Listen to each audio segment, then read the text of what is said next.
Kamal Nath is on a mission to drum up funding for his huge infrastructure project. First stop Hong Kong to meet with potential investors, and from there to New York. He needs $70 billion to build over 20,000 kilometres of roads, promising opportunities for those willing to support the project.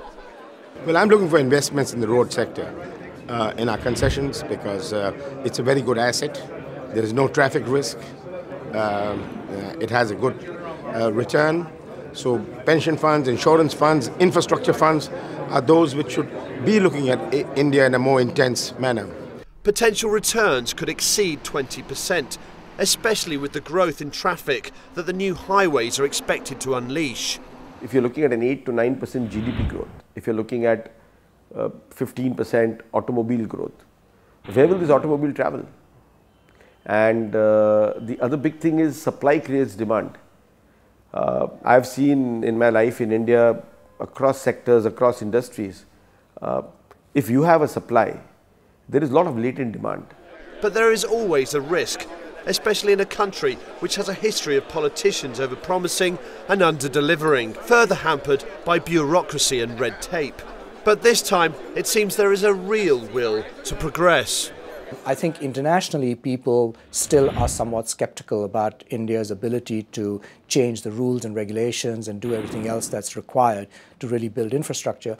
I think they'll be surprised to see the amount of progress that's being made. The Indian government has already started addressing issues that would otherwise have proved a hurdle, pushing through changes in land acquisition, for instance, to speed up the process. It is a huge challenge, but I do hope we'll be able to address it. I have put things into motion. We are on track, but it'll be 6 months more before we can address the capacity building, which we need to really have within ourselves to manage such a huge program. Domestic companies are already getting involved. Reliance Infrastructure is the third largest infrastructure company in the country. It makes everything from roads to power plants to mass transport systems, and is attracted by the scale of the rollout. It is looking too ambitious right now, but honestly, between you and me, I feel it's doable. The elements required to do the 20 kilometers are falling in place. There is a time lag. The 20 kilometers is not going to happen tomorrow. Clearly, if you want to develop 20 kilometers and you take a time cycle of 30 months, you must have 50 kilometers of construction per day to be bid out. It is vital for India to do this. Despite rates of growth that the West would envy, the real comparison should be made with India's neighbour China.